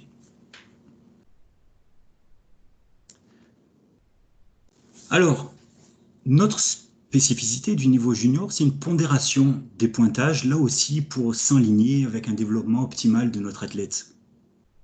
La pondération des pointages va se trouver de deux manières différentes. Premier, Coupe du Québec junior et dans les Coupes des régions, les victoires dans les épreuves de distance rapporteront davantage de points que dans le sprint. Ça veut dire vous pouvez faire toutes les épreuves du programme, mais dans le niveau junior, on sait que c'est un petit peu plus important de travailler la polyvalence, de travailler le demi-fond. Donc là aussi, notre structure va envoyer le message en disant, puisque c'est important dans votre quotidien d'entraînement, ça va l'être aussi dans le reflet de notre grille de points, dans notre barème de points. Et au championnat provincial, cette pondération-là va être différente. Là, toutes les épreuves, 100 mètres, 200, 400, 800, 1500 vont rapporter le même nombre de points, mais la différence va se faire dans les catégories d'âge des nageurs. Plus on monte dans les catégories, plus les performances seront mieux cotées. Donc là, en clair, ça veut dire qu'un nageur comme senior, lorsqu'il va gagner son épreuve, son 200 mètres libre, il va marquer plus de points qu'un nageur de 12 ans qui va gagner son 200 mètres libre. Et la réponse est oui. Comment ça, c'est un petit peu injuste. En fait, l'idée de ça, c'est de se dire, on est dans un championnat provincial, on retrouve l'élite de notre natation, mais faire partie d'une élite à 12 ans, ce n'est pas une finalité. Performer à l'âge adulte, c'en est une. Performer à maturité, en tout cas, c'en est une. Donc, le message envoyé là aussi, c'est bien, tu es qualifié, tu as performé pour ton championnat, c'est super. Tu as rapporté des points pour ton équipe, mais ce qui est encore plus important, c'est que tu sois encore au sommet de l'affiche dans les plus vieilles catégories. Donc là aussi, on trouve ce message-là. Là, c'était un petit résumé des gros changements. Là, on va rentrer un petit peu dans le détail de chaque compétition, à commencer par la mini-coupe, donc qui regroupe les nageurs de 10 ans et moins, une seule fois par an. Alors là, il y a beaucoup de nageurs éligibles pour cette compétition-là, ce qui va nous obliger à faire deux sections, probablement une section Est, section Ouest. On va nager en 25. Et probablement, là aussi, à l'intérieur de chaque section, on divisera les groupes en deux, un groupe matin, un groupe après-midi, sur le modèle de la compétition du carnaval de Charlesbourg, que vous connaissez tous. Alors pourquoi cette compé? Pour proposer un événement festif, stimulant, inclusif pour les jeunes nageurs. Donc, on l'a vu tantôt, pour les divertir, les fidéliser, les stimuler, pour recruter les parents, pour les informer, et pour créer une culture de collaboration chez les entraîneurs. On l'a vu un petit peu plus tôt aussi, du fait qu'on représente notre région et pas notre club dans cette compétition-là.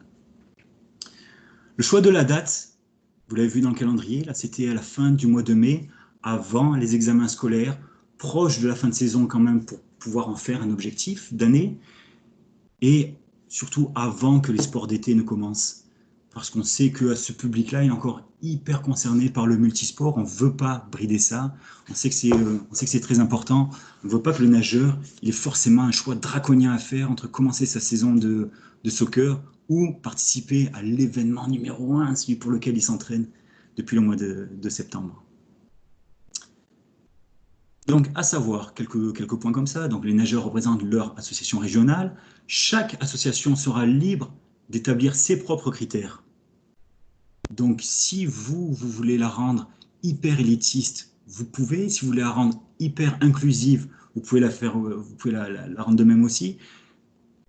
Faites-la un petit peu à la saveur et selon vos besoins à vous.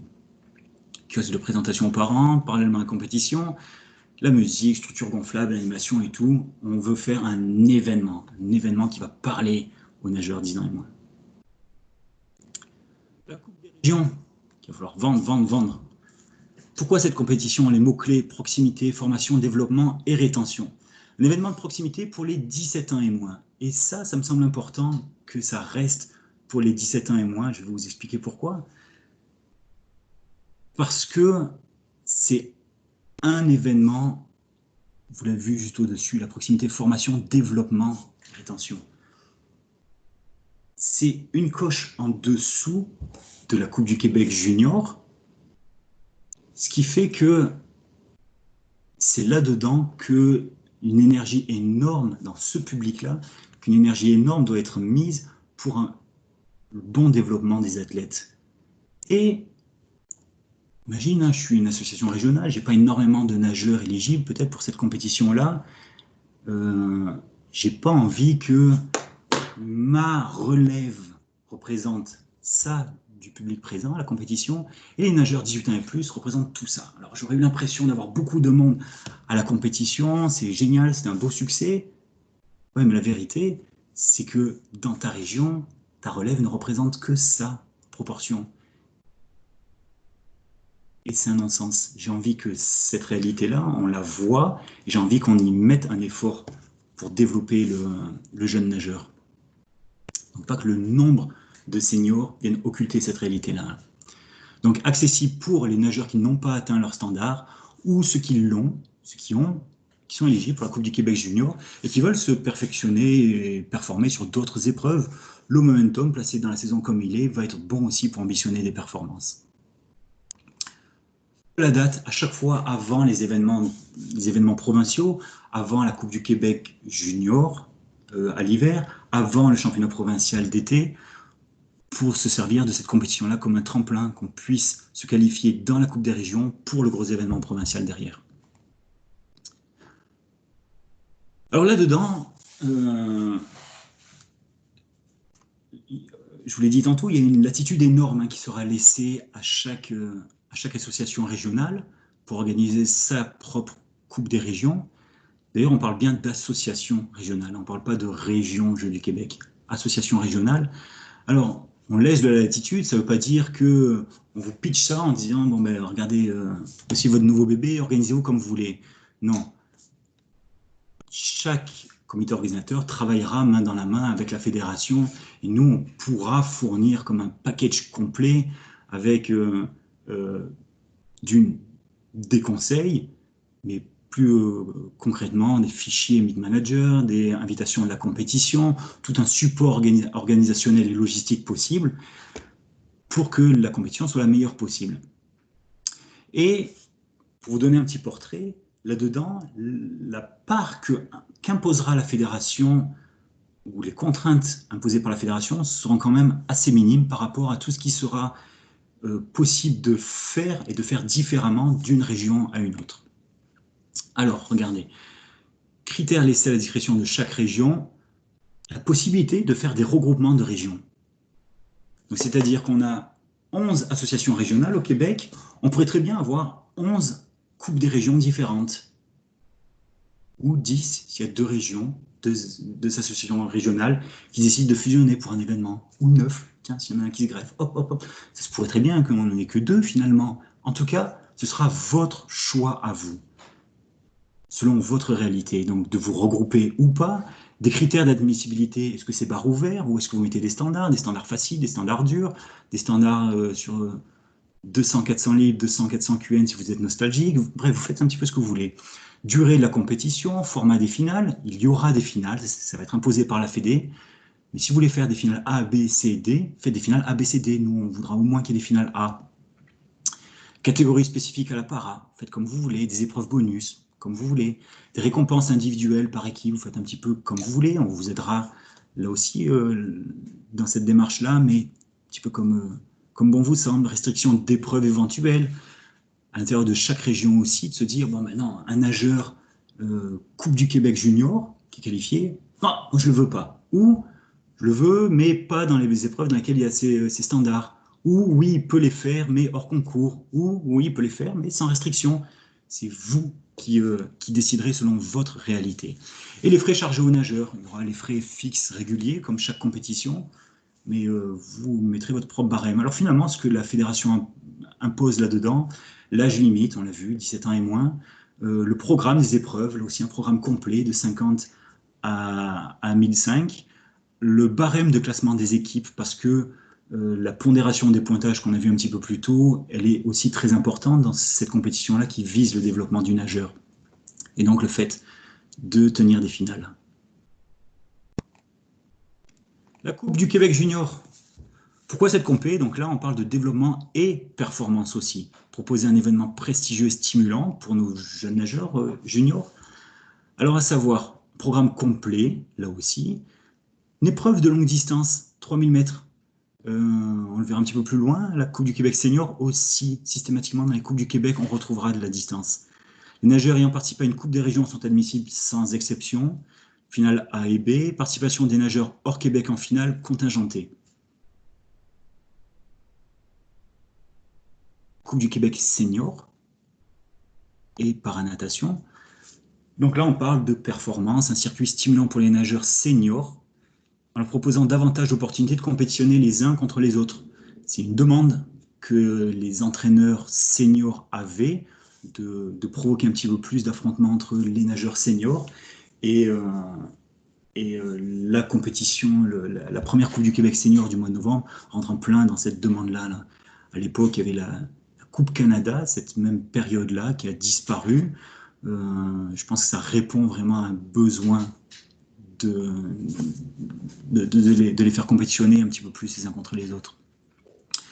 Donc la para sera systématiquement intégrée à cette compétition-là. Les nageurs ayant participé à la Coupe du Québec junior ou à la Coupe des régions sont admissibles sans exception. Tu peux très bien faire la même épreuve une première fois à la Coupe des régions, une deuxième fois à la Coupe junior, une troisième fois à la Coupe senior. Programme complet. Là aussi, finale ABC dans la première coupe, par contre juste AB dans la deuxième coupe. Là aussi, un petit message envoyé là-dedans. Le message d'inclusion un petit peu plus importante en début d'année, on le voyait déjà dans les standards qui est un petit peu plus facile, mais aussi dans le nombre de finales. Mais là aussi, plus on avance dans la saison, plus ça va être dur et moins de finales, plus il faudra travailler fort pour briller et là donc pour nager une seconde fois. Pas de restriction de participation par contre pour les nageurs hors Québec en finale. C'est important quand même que notre élite puisse compétitionner contre une autre élite d'une autre province si elle décide de se joindre à nous. Je pense que c'est toujours important de penser que ce n'est pas nous qui sommes toujours systématiquement obligés de nous déplacer à l'extérieur pour avoir la compétition. Si la compétition vient à nous, c'est un luxe énorme qu'on a, on ne va pas s'en priver. Et donc des épreuves de longue distance offertes. 3000 mètres lors de la Coupe du Québec senior numéro 1 en novembre et 5000 mètres lors de la Coupe senior numéro 2 en mars. La Coupe du Québec senior numéro 1 en novembre, elle est en 25 mètres. Ça va en faire des virages. Libre à vous d'inscrire vos nageurs ou pas là-dedans. Le choix des dates. Je vais m'expliquer là-dedans. Ça, c'est une saison bien ordinaire. Là, ça ressemble à ça. La Coupe du Québec junior, la première de mars. En général, Coupe du Québec senior, un petit peu après. Première semaine d'avril, les essais canadiens. Et 2 semaines après, championnat canadien de l'Est. Oui, mais en 2023, Natation Canada va faire une réforme du calendrier. Ça va ressembler à ça. Les essais canadiens ne vont pas bouger. Première semaine d'avril, avant, après, la même chose. Le championnat canadien de l'Est, lui, va être déplacé. Et va être déplacé où? Là où nous, on tenait notre Coupe du Québec senior. Ça veut dire quoi? Ça veut dire que notre Coupe du Québec senior devra, elle, s'adapter.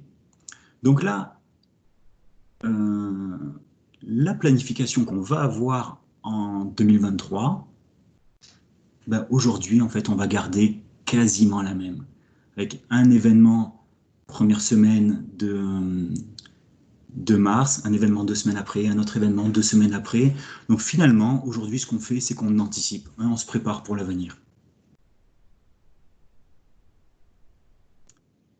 Notre championnat provincial, notre Super Bowl. Donc là, mots-clés, prestige et excellence, en plein, avec tous les meilleurs nageurs de la province, les juniors, les seniors. Là aussi, un programme complet, ouvert à tout nageur qualifié, même s'il n'a participé à aucune Coupe du Québec auparavant, pas grave. Événement le plus prestigieux de la saison, et là aussi, ça va se refléter dans notre pointage, où pour une même épreuve, la victoire au championnat provincial va rapporter un petit peu plus de points que dans une Coupe du Québec. 4 finales au programme, 12 ans et moins, 13-14, 15-17 et une finale ouverte. Pas d'épreuve de longue distance parce que dans les jours qui suivent cet événement-là, il y a notre championnat provincial d'eau libre. Donc, lorsqu'on met des épreuves de distance en cours de saison, c'est pour se préparer pour la saison d'eau libre. Ben là, la saison d'eau libre aura commencé. Allons-y. La participation des nageurs au Québec en finale junior contingentée, pour les mêmes raisons que tantôt. Et là, on arrive à la compétition, le festival par équipe. Alors, pourquoi cette compétition? Le par équipe aussi a subi des changements. Ce qu'on veut là-dedans, c'est la cohésion d'équipe, c'est du spectacle et proposer un événement festif et rassembleur pour nos nageurs. Dans les changements, vous allez le voir à la diapo d'après, qu'il y a à peu près, je sais pas, 10 scénarios différents qui ont été envisagés. On le garde, on l'enlève. Ok, on le garde. On le garde parce qu'on y trouve un intérêt. Alors, qu'est-ce qu'on fait? Est-ce qu'on le fait en début de saison, milieu de saison, fin de saison? Est-ce que c'est un événement juste pour les juniors? Est-ce que c'est pour les juniors et les seniors?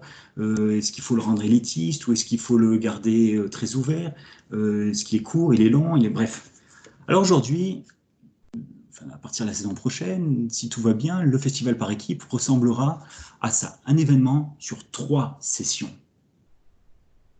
Samedi après-midi, dimanche matin, dimanche après-midi, avec l'essentiel des épreuves qui seront finales par le temps, sauf une épreuve par session, dans laquelle on trouvera préliminaire, demi-finale et finale pour chaque groupe d'âge et pour chaque sexe.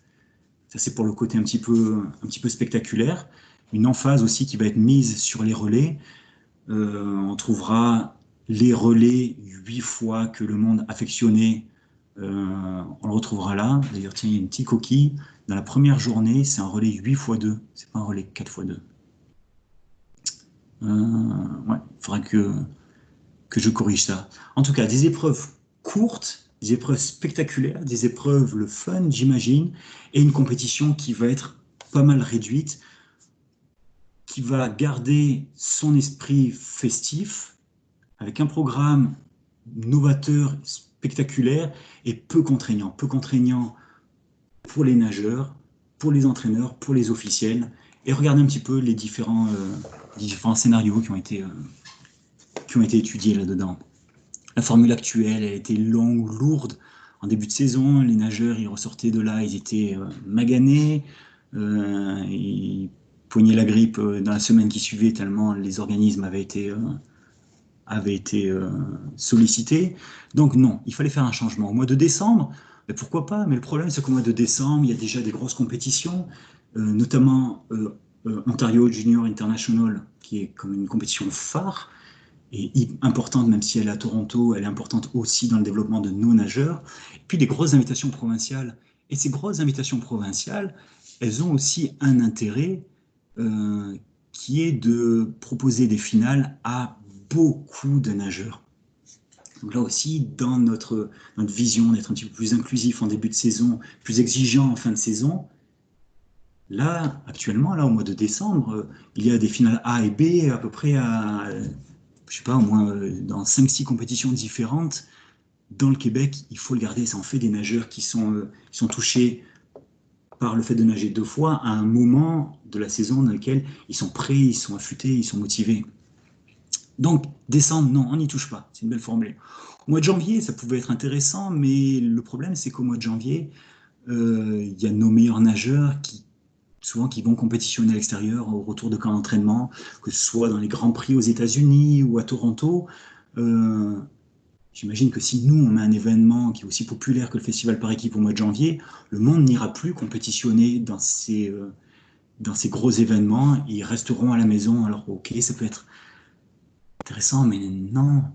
On se tire un petit peu une balle dans le pied dans le développement de notre élite. Donc ça ne fonctionne pas. Les universitaires aussi, ils sont pas mal surchargés avec leur coupe, leur championnat régional, les U-Sport qui s'en viennent derrière. Bref, pas une bonne idée. Au mois de mai, en fait, je pense que c'est la pire bonne idée, en fait. une fausse bonne idée, parce qu'au mois de mai, un petit peu pour la même raison, placer cette compétition-là au mois de mai, c'est quasiment à l'assurance d'avoir une fin de saison qui sera un petit peu bâclée, dans la mesure où on le sait, même si le message envoyé à chaque année, c'est écoutez, c'est qu'une compétition de préparation ou en tout cas, c'est pas un événement majeur. Il y a quand même beaucoup de nageurs qui se préparent pour ça, consciemment ou pas, qui lèvent un petit peu le pied à l'entraînement, ou des fois qui sont mis au repos par leurs entraîneurs. Alors, on fait ça en début de saison, au mois d'octobre-novembre. Je pense que le préjudice est quand même beaucoup moins grand que si on le met au mois de mai. Si on lève le pied à l'entraînement au mois de mai et en plus on a une compétition un petit peu lourde à cette période-là, ça va être dur de repartir derrière une compétition lourde et qui laisse des séquelles dans les jours qui suivent. Donc ça va être très dur de repartir et d'ambitionner une haute performance après ça là, dans les championnats provinciaux et canadiens derrière.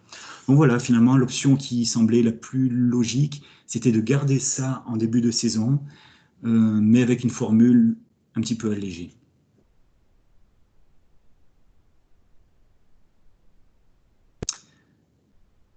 Alors, tous ces changements-là vont engendrer des impacts, c'est certain. Impact, par exemple, sur les Jeux du Québec, les événements de sélection des athlètes seront intégrés maintenant dans les coupes des régions. La politique d'octroi des compés, il faudra qu'elle soit complètement revue parce que la réalité est complètement différente. Et là aussi, la politique d'octroi, il faudra qu'elle s'adapte avec notre ambition de chercher non plus exclusivement des organisateurs de compétition, mais des organisateurs d'événements. Les régions, donc les associations régionales qui seront un petit peu plus encadrées aussi afin de s'adapter au nouveau modèle.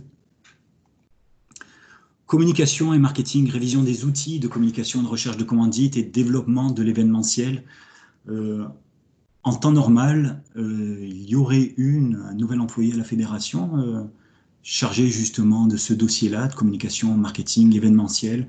Bon, la période étant ce qu'elle est, cette embauche-là a été remise à plus tard, mais en tout cas, c'est un bon espoir qu'on a de pouvoir améliorer la qualité de nos événements grâce à ce nouvel employé-là.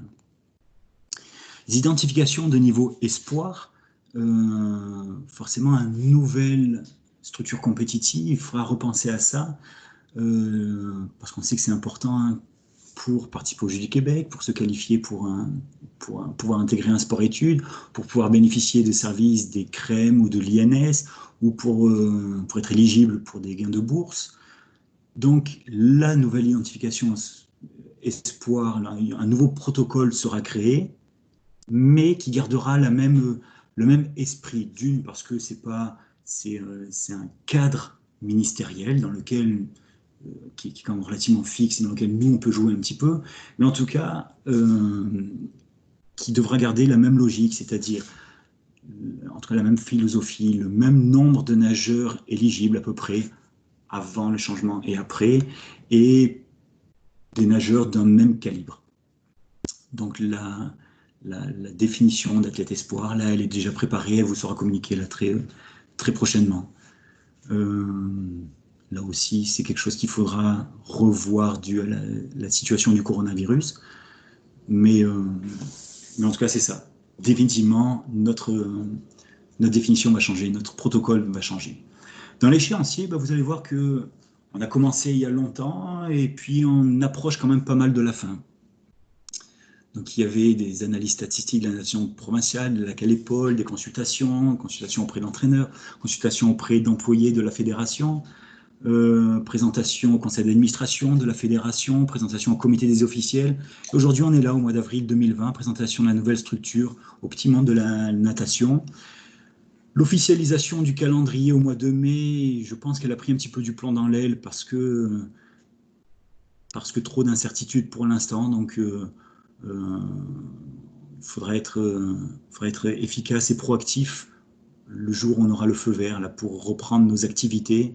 Et donc, à ce moment-là, la politique d'octroi sera communiquée et on pourra aller de l'avant là-dedans. Donc, la mise en place de la nouvelle structure compétitive au mois de septembre 2020, coronavirus ou pas coronavirus, une chose est sûre, c'est qu'on ne reprendra pas avec l'ancienne, l'actuelle, structure compétitive. On reprendra avec celle-ci que vous venez de voir, mais ajustée. On approche de la fin. En conclusion, la nouvelle structure compétitive a été repensée avec une ligne directrice, avec les objectifs suivants, qu'elle réponde parfaitement à nos besoins et nos ambitions. Bon espoir, là, qu'il y a un check là-dessus. Qu'elle soit stimulante, compréhensible et logistiquement réaliste. Bon espoir, là aussi, qu'il y a un check. Qu'elle prenne en compte les réalités de tous, aussi. Qu'elle puisse être appliquée pour un cycle de 5 à 8 ans sans subir de changements majeurs. Là aussi, hein, c'est quelque chose qu'on a reproché à la fédération et par conséquence à la structure compétitive qui changeait beaucoup. Disant, ouais, mais une année on va là, une année on va là, puis on fait marche arrière, et puis je sais pas quoi. Oui, c'est le cas. Donc là, c'est l'objectif. C'est l'objectif qu'on garde la même. On peut quand même l'évaluer, la challenger, parce que entre la théorie et la pratique, peut-être qu'il y aura des ajustements à faire, mais l'idée, c'est de ne faire que des ajustements et pas de changements majeurs. La raison pour laquelle je suis confiant aujourd'hui, là, en vous présentant ça, c'est que le processus de réflexion a été long. Il a impliqué des dizaines d'acteurs différents, et puis probablement, vous êtes nombreux à vous reconnaître là-dedans, vous dire ah ouais, tiens, il a changé ça c'est moi qui lui ai dit à la compétition. Et puis oui, sans doute, vous avez raison de vous reconnaître là-dedans, parce que ce serait un petit peu présomptueux là, de se dire ah, moi je suis Dieu le Père, j'ai la science infuse. Non, j'ai besoin que mes idées soient confrontées, j'ai besoin du son de cloche, de différentes réalités. Donc voilà, cette structure-là, c'est la vôtre, elle a été faite avec vous et pour vous, donc vraiment un grand merci. Grand merci à vous de votre collaboration, vraiment, moi ça me fait plaisir de noircir les pages de mon cahier, donc j'espère que le résultat est à la hauteur de vos attentes, il va répondre à ça. Et enfin, dernier point, la structure compétitive, on ne va pas oublier que ce n'est quand même qu'un outil. On l'a vu dans une des premières diapos, c'est pas non plus grâce à ça uniquement que nos résultats là, vont drastiquement changer du jour au lendemain. C'est qu'un outil et la main qui l'utilise fera toute la différence. Ça veut dire quoi? C'est-à-dire que j'entends déjà, je vous entends derrière votre écran là, dire ah ouais, ça change encore. Ça fait 30 ans que je suis dans la natation et ça change encore. Oui. Ou d'autres qui vont dire ah, ça fait 30 ans que je suis dans la natation et c'est toujours pareil. Oui, je ne sais pas trop quoi te dire. Oui. Ou c'est pas en faisant des structures gonflables ou en mettant de la musique et en faisant des tirages dans les compétitions qu'on sera meilleur. Oui. Mais en fait, c'est 1 plus 1 plus 1. Là-dedans, moi, ma job, c'est vraiment de fournir des outils. Après, l'outil, c'est vous qui l'utilisez. On a l'outil, on a le bois, par exemple, qui pourrait être le nageur. Pour arriver à construire l'édifice, c'est la main de l'ouvrier qui va faire quand même toute la différence. La main de l'ouvrier, c'est la vôtre. Donc, servez-vous-en, s'il vous plaît, du mieux possible. Et puis j'ai bon espoir que cet outil-là, bien utilisé, fera quand même toute une différence. La suite de cette présentation-là de ce matin sera jeudi matin, jeudi le 30 avril, dans la réunion, dans le webinaire de l'Association des entraîneurs. Alors, j'aurai qu'1 heure de parole. Alors, ce que je vous demande, c'est de m'envoyer par courriel vos questions là, maintenant, et puis j'y répondrai en priorité lors du webinaire. Si au bout de 30 minutes, j'ai fait le tour des questions qui m'ont été envoyées par courriel, ça laisse 30 minutes pour faire des questions-réponses comme ça sur le fly, mais ça me semble important de préparer un petit peu, parce que s'il faut que je fasse un petit peu de recherche, j'ai envie de vous fournir le plus possible de réponses avec le plus possible de précision là-dedans. Donc c'est ça, on arrive à la fin. Je veux vous remercier là, de votre attention. On avait prévu une rencontre là, de 9h à 11h. On a un petit peu de temps, si vous voulez, pour jaser. Oui, ben Nicolas, je vais juste... tu m'entends bien, on a eu quelques questions. La majorité des questions ont été répondues pendant la présentation. On peut quand même passer au travers des points qui ont été soulevés, questions, commentaires. OK. On a évidemment beaucoup de questions par rapport aux coupes des régions. On s'y attendait. Ouais. Tu as quand même répondu à une grande majorité de ces questions-là. Peut-être accentuer c'est quoi dans la coupe des régions, c'est quoi les régions pour ceux et celles qui n'auraient peut-être pas bien compris qu'est-ce que tu entends par coupe des régions? Oui. Donc la coupe des régions concerne, en fait, propose l'occasion à chaque association régionale d'adapter sa compétition à sa réalité. Ça veut dire que la réalité de, mettons, ANRSO, rive sud de Montréal, que je connais un petit peu, pas forcément la même que sur l'île de Montréal ou que l'Abitibi. Si la réalité n'est pas la même, la compétition devrait être adaptée. Donc là-dedans, si la région, par exemple ANRSO, pense que pour le développement de ses nageurs, c'est mieux de faire son championnat, sa coupe des régions à elle, très bien. Vous l'avez vu, il y a quand même un petit cadre qui va être imposé, mais si ANRSO dit, ben voilà, moi je veux faire des finales A, B, C, je veux mettre des frais fixes de participation à 100 $ par nageur, il n'y aura pas de para chez nous et il y aura, je sais pas quoi d'autre, une finale, une compétition sur 5 sessions.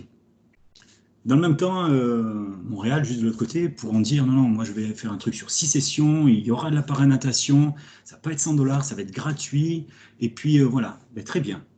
Ils feront chacun leur compétition, les performances dans une ou dans l'autre aura le même calibre. Et si ces deux régions-là veulent s'entendre en disant non, nous on pense là que pour notre développement, région ANRSO, région Montréal, on devrait fusionner, et bien très bien. Fusionnez, faites votre compétition ensemble si ça correspond à votre besoin. Vous n'êtes pas obligé de compétitionner, de fusionner avec la région limitrophe. Si, je sais pas, si ANRSO veut aller compétitionner à Québec ou à Gatineau ou à je sais pas où ailleurs, très bien, il faudra juste qu'il y ait une entente là-dedans. Est-ce que ça répond un petit peu à... Oui, plus. Oui. Au niveau de la Coupe des régions, toujours, on parle, on pose des questions par rapport à la structure de la Coupe des régions. Ça répond un petit peu. Également, pour passer à une autre compétition, on parle de la Coupe du Québec. Sylvie qui nous demandait pourquoi la Coupe du Québec, en fait, elle la trouve tôt pour faire les standards, la Coupe du Québec 1. Donc, il faut expliquer, il faut comprendre la hiérarchie là, entre la Coupe du Québec 1 et la finale de la Coupe du Québec. Donc, les standards ne sont pas les mêmes au début de l'année qu'à la fin de l'année, oui. ou la quantité de standards du moins qu'il faut obtenir pour participer à la compétition. Si tu veux renchérir. Non, c'est tout à fait ça. Je pourrais vous envoyer un... De toute manière, probablement aujourd'hui, vous allez avoir donc ce document-là, le PowerPoint, vous allez le recevoir par courriel, et une version préliminaire du guide technique. Alors le guide technique, il y a beaucoup d'informations qui figurent là-dedans. On rentre vraiment dans le détail de chaque compétition. Là, je vous ai pitché 3 trucs en vous disant ben, dans la Coupe du Québec Junior, il va y avoir ça, ça, ça. Dans le guide technique, il y a beaucoup plus de détails. Donc, je pense qu'à la lecture de l'un et l'autre des documents, vous aurez un petit peu plus de... En fait, vous aurez quasiment réponse à toutes vos questions. Donc, oui, je vous enverrai ça. Parfait. Ça va également répondre à la question de Danny qui serait intéressé à voir les standards pour pouvoir positionner son club là, à travers tout ça. Donc, on va quand même peut-être pouvoir avoir un ébauche. En fait, pour être très franc, je pourrais vous envoyer les standards que j'avais prévus, mais aujourd'hui, là, je suis pas loin du 100% sûr qu'il faudra les revoir parce que Parce qu'à moins que le gouvernement annonce un vaccin et la reprise des activités demain matin, les nageurs, ils auront passé tellement de temps hors de l'eau qu'il faudra être à l'écoute de cette réalité-là, il faudra s'adapter. Donc les standards prévus, il y a de grandes chances qu'on ne les tienne pas. Donc je peux vous envoyer la prévision, ça ne me pose aucun problème, mais ce sera sans doute à partir de septembre 2021 qu'ils seront appliqués. Parfait. À quelle date on détermine l'âge des nageurs pour la saison? Ça aussi, ce sera marqué dans le guide technique, c'est le premier jour de la compé. Comme dans la situation actuelle, en fait. Ouais. Au niveau du championnat provincial, on a Martin qui posait la question pour bien comprendre. Donc, est-ce qu'il y a des 800-1500 au championnat provincial ou il n'y a seulement pas de 2 km? C'est quoi la notion de distance? Parce que tu parlais de la notion d'eau libre là, qui commençait à cette saison-là. Oui.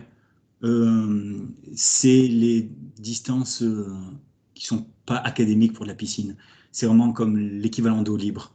Donc, il y aura au championnat provincial, il y aura le programme olympique complet, plus les 50 mètres de spécialité, mais il n'y aura pas de 3 km ou de 5 km piscine.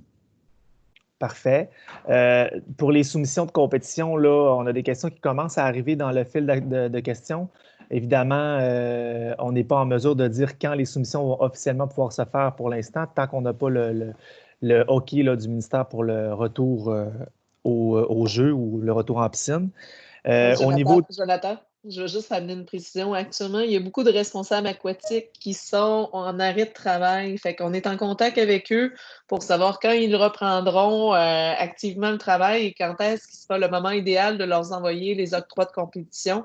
Fait que ça devrait être peut-être en mai-juin. Mais si on voit que la tendance est préférable qu'on l'envoie plus au mois d'août pour avoir des dates en septembre, ça se peut que vous n'ayez pas de date avant le mois de septembre parce qu'on va s'adapter à la réalité qu'on a terrain.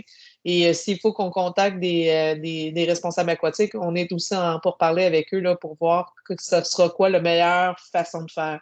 Pour le moment, ils ne sont pas capables de nous confirmer, à dire qu'ils sont prêts à recevoir l'information. Fait qu'on va gérer avec le milieu en fonction du COVID-19. Fait que soyez pas inquiets là-dessus, ça va venir, on est dedans, mais on est vraiment en contact avec le terrain pour vraiment vous donner les meilleures réponses possibles. On va vous communiquer l'information au fur et à mesure. Là, on commence à être de plus en plus proactif là, avec les courriels et tout ça, donc vous allez recevoir l'information. Nicolas, si on revient un petit peu au championnat par équipe, on avait des questions, entre autres, de Stéphanie de Fermont qui se demandait pour elle la possibilité de participer à ces championnats-là, vu qu'elle est dans un petit club à l'extérieur. C'est ce qui est le cas de plusieurs personnes. C'est quoi les possibilités, c'est quoi les chances pour elle de pouvoir aller dans ces championnats par équipe-là? 100% de chance hein, à partir du moment où le club est en règle, affilié, qu'elle a des nageurs éligibles et sera la bienvenue.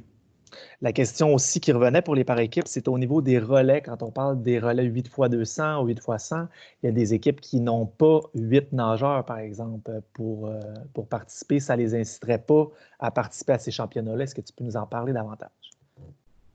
Oui.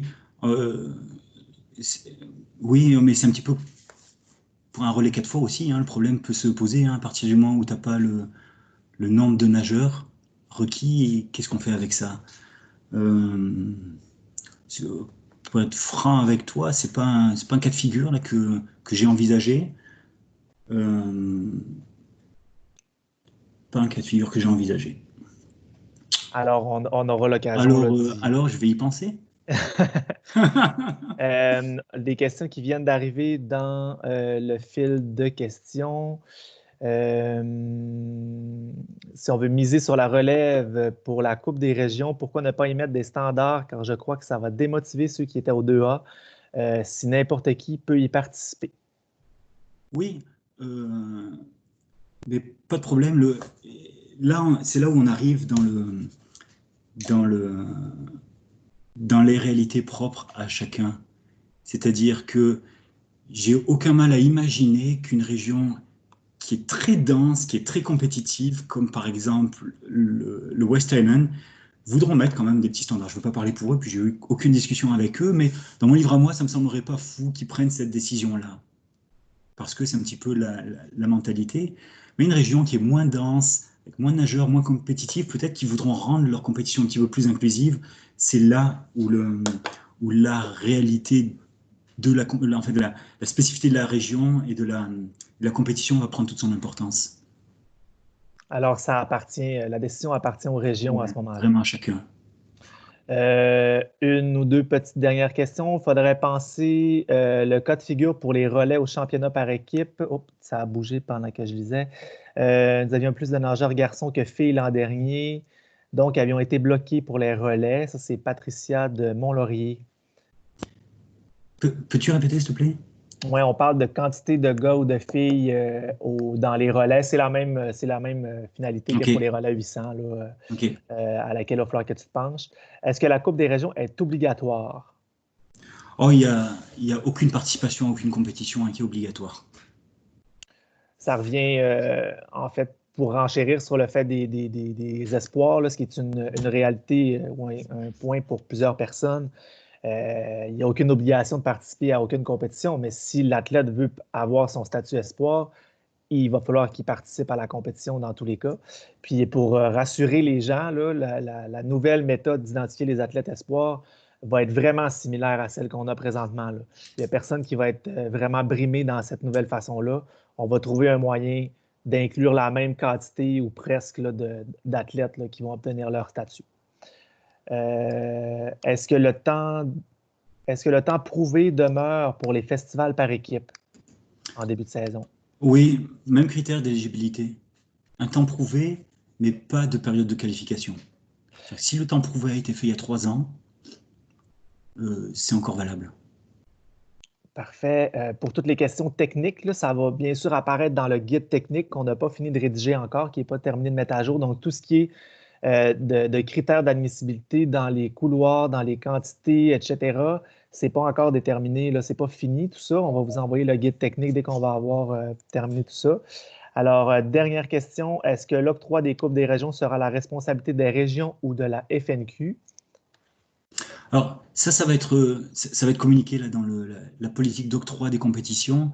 Mais si on parle d'un événement régional, j'ai bon espoir que la région, l'association régionale, va s'entendre et va nous proposer un seul événement, une seule soumission en fait. Parfait. Alors, je vous rappelle que si vous avez des questions, vous pouvez toujours envoyer avant mercredi pour la rencontre avec l'AENQ à Nicolas au nzazeri@fnq.ca. Sinon, l'adresse info@fnq est toujours disponible. Je vais laisser le mot de la fin à Isabelle et à Luc Bisaillon. Bonjour, merci. Merci Nicolas, merci pour votre excellent travail à tous ceux qui ont été impliqués dans ce travail-là. Vous le comprenez que oui, ça fait du changement, mais pour une fois, on a le temps de le mettre en place. Vous avez le temps de lire les documents, de vous les approprier. Vous avez le temps de rentrer en contact avec Nicolas et l'équipe. Nicolas a 2 helpers là, qui sont Joy et Cynthia avec lui à temps plein actuellement pour pouvoir répondre à toutes vos questions. N'hésitez pas à les utiliser, à poser toutes vos idées qui passent par la tête et puis on va tenter de leur répondre le plus possible.